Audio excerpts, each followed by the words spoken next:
Today I'm sharing 5 easy steps that not only will help you lose weight, it'll help you keep the weight off forever. So if you're ready to finally lose that weight and stick to that New Year's resolution, 2024 is going to be your year, and I'm going to tell you how to do it. Hey friends, welcome back. Happy New Year. I hope you guys are doing wonderful. Welcome if you are new. My name is Danielle and this is Daniela Diaries. I hope you guys will stick around and subscribe. Make sure you give this video a thumbs up, share the video, leave a nice comment down below.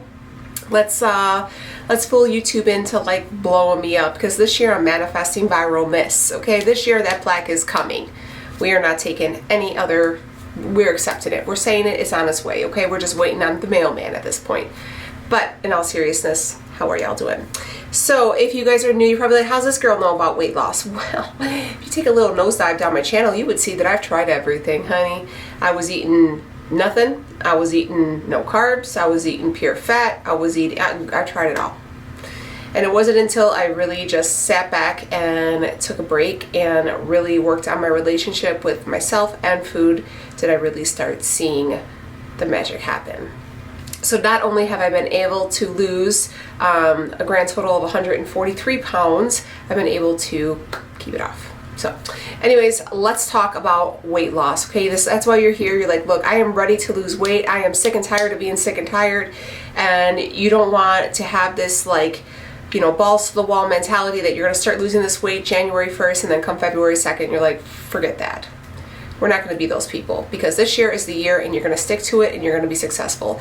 Here are my tips on how you do so. The first thing I want you to do is to go in your kitchen. I want you to look at your pantry. I want you to look what's in your fridge, your freezer, your cupboards, and I want you to clear it out. Look at expiration dates. Okay, I want you to really look at them expiration dates, girl. If you are not eating them, get rid of them. Okay, and I want you to really look at what do you like to eat. Okay, aside from the snacks and stuff like that, what are your favorite meals? What is it, the things that you enjoy eating? Let's think about that. Okay, because if you're going to start any type of way of eating and it's like, for example, maybe you're not a big protein person and you love carbs, and I'm going to say, you know what, you can never have a carb again. You're going to fail. Okay, but I want you to go through, I want you to clear out your pantry, get rid of the things that are expired, the things that are old, the things that, you know, you bought because someone told you they were healthy but you hate them.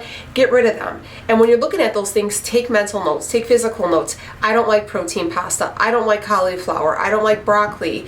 I don't like sugar-free syrup. You know, like these things, I want you to really focus on it and figure out what it is you like and do not like, so you're no longer trying to make a square fit into a circle, right? You can't make it happen. If you don't like them, you don't like them, and life is not about suffering through it. Weight loss is not a punishment, okay? Weight loss is not a punishment. Exercise is not a punishment. Being skinny is not torture. Being skinny is not going to make you feel any better about yourself. All those other things are going to have to come in with your relationship with yourself and food. Therapy. I went through it. I'm still in it. Therapy, honey. I say it all the time, but if you are having any issues, if food is a trigger for you, then before you even think about dieting, you really need to think about therapy, because if food is a trigger for you, I don't care what kind of food it is, and you're being triggered by it, you are not going to see any success, because you have to heal that portion of your life.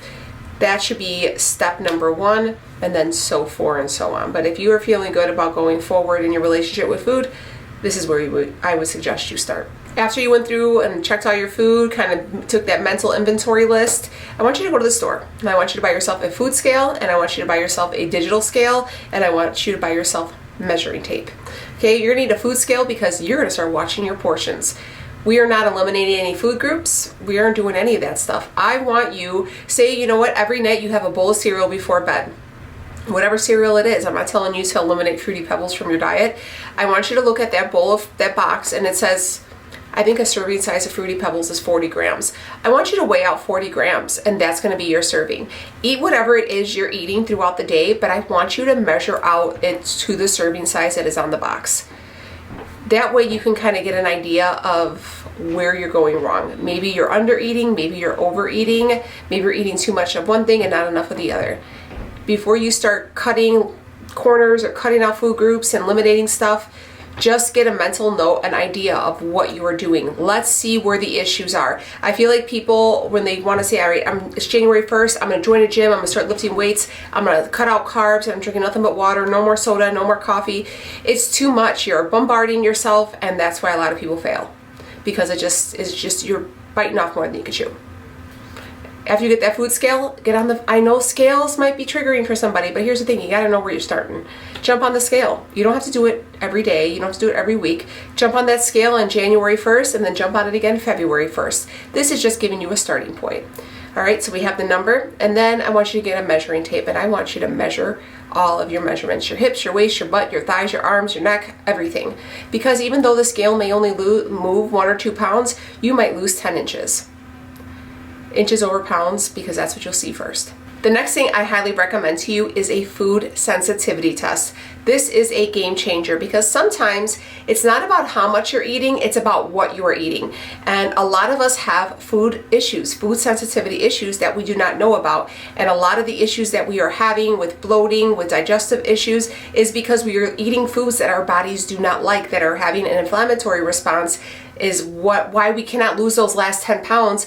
Could be just pure inflammation. Now I know it is a cost. I got mine through Everly a few years ago. I highly recommend, but it is the beginning of the year. So check in with your health insurance. You know, you guys are gonna fresh restart. Utilize your insurance. You're paying for you're paying for your insurance every month, and they're betting on you. These insurance companies bet on you not taking advantage of your insurance. You're paying for it, use it. Get the test, get all that stuff done. This is also your sign to get your blood work and get your physical done, okay? You know, if you're a girl, you know, go get the nether regions checked out, get the upper regions checked out. If you're a boy, make sure your get your colon checked, all the things. Very important, health is wealth. But definitely look into a food sensitivity test. I have an issue with nightshades. I love tomatoes. They are what I could eat tomatoes, like cherry tomatoes, like grapes. I love grapes as well. Super inflammatory response for me. It bloats me, causes me severe gastric distension. It's just awful. So once I cut those out, I noticed a big difference in not only like my gut health, but my bloating, the scale started moving, I felt better, I slept better, I pooped better, all those things. So now you're like, all right, I'm gonna do this. I got all this down, right? We got the scale, we clean out our pantry. We're gonna go to the grocery store. We're gonna go to the grocery store, and I want you to start shopping the outerness of the grocery store. Those inner aisles, stay out of those, okay? Only thing you really need from those inner aisles is probably some oatmeal and some bread. And your eggs. All right, that's pretty much it. But you're gonna wanna get your proteins, fresh veggies. Do not eliminate anything from the jump. I want you to take everything, and I want you just to have it in portions and try to make the best choices. Leaner cuts of protein, right? So if you like to have like a butter, if you wanna fry your steak in butter, don't do that, okay? Don't do that. We're gonna go, and I know this is probably harder for people who are coming from like a keto or a fat adapted weight. We're not doing that, okay? Maybe take some avocado oil and just, you know, give it a light sear on your pan. A lean steak, lean chicken, lean, you could do pork chops, lean pork chops, shrimp, fish, things like that. If you're gonna do vegetables, I stay away from broccoli and cauliflower just because of the fiber, and they just do not digest properly, but you know, instead of chips, do cucumbers, carrots, celery. People like radishes. You can do fresh apples, pears, oranges, bananas. I like to eat cactus, and I cook that up. I like to cook up some mushrooms with some onions and put those on my food. I do a lot of shredded lettuce. I do a lot of homemade salads. Those things, right? And make your meals that way. And even still, with the veggies and stuff like that, try to do a lot of volume eating. Give yourself a huge portion of vegetable, give yourself a nice portion of protein, and a moderate portion of your carb. Carb sources can come from potatoes, baked potatoes, sweet potatoes, white potatoes, purple potatoes. What other starches? You can do like cabacitas, you can do like, what else can you do? Pastas, I do a lot of pastas too. You can do that. I don't do any protein pastas. I feel like it's too much fiber and it's just not needed. Rather get your protein from like an actual protein source, but to each its own, you know? So my point is you don't have to, when you start getting in the middle aisles, right? Start getting in the middle aisles and start trying to be really creative when you're first starting this journey. I don't recommend it. I'm gonna do a whole video on like a grocery list, like simple meals, stuff like that to start out with. My best advice to you, and this is the fifth and final one, is each person's journey is individual. So take inspiration from what you see online. Take inspiration and motivation from, you know, influencers and stuff like that. The biggest thing is you're seeing a lot of people right now on these, you know, these fitness influencers, stuff like that, or even myself, where you're like, well, Danielle's eating this, or, you know, Danielle have 2 bonus meals a week and stuff like that. Danielle's also been doing this for almost 2 years. So I'm kind of on chapter 10 when you guys are just on the preface. You guys are just barely getting into the introduction. So you cannot be exactly where they are right now. A lot of people that you see, these fitness influencers and stuff, and they're doing these like crock pot meals, casserole dishes, and I don't think those are good ideas. I don't even make those for myself. I'm going to be honest with you. For this reason, when you start doing casseroles and stuff like that, I have never found success in finding a true portion size. All those fillers, the cream cheeses, first off, I don't do any dairy. So I'm not saying you don't have to do dairy, you have to be like me, but I don't do any, okay? But when you start adding all that stuff, it's a lot of fat, right? It's a lot of fat. It's a very calorically heavy dish, and I never felt like the portion sizes made sense to me. Maybe because I'm not the biggest mathematician, maybe it's me, but I feel like the more simpler you can do it, the better off you can be. And I feel like people think simple is boring. I'm sorry to break it to you, but not every one of your meals has to be a culinary masterpiece. It does not have to be a 5-star restaurant experience. Okay, we are eating for a mission. We're eating to save our life. We're eating to just carry on with life. You know what I mean? You don't have to be like, oh man, not every day is Thanksgiving. Okay, not saying that you can't have those meals occasionally, but for, you know, these next few weeks until you really get a handle on things, keep it simple. Keep it super simple. Keep your sides simple, keep your protein simple, keep your veggies simple. Keep it simple. Keep the food simple so you can know what's inflaming you, what you like, what you don't like. Try out different seasonings, learning how to cook, you know, buy different, kitchen gadgets, air fryers, stuff like that. And keep it that way. I love to meal prep. Meal prep is just kind of what saved me. And I know that it may not be exciting, but I can tell you this.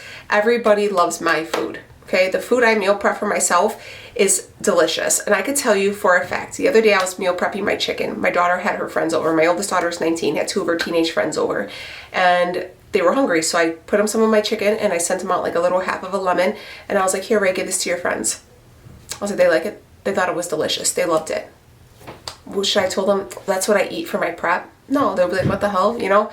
So I feel like society has made us think that being on first off, saying diet is a punishment, weight loss is a punishment, going to the gym is a punishment. Like, it's not.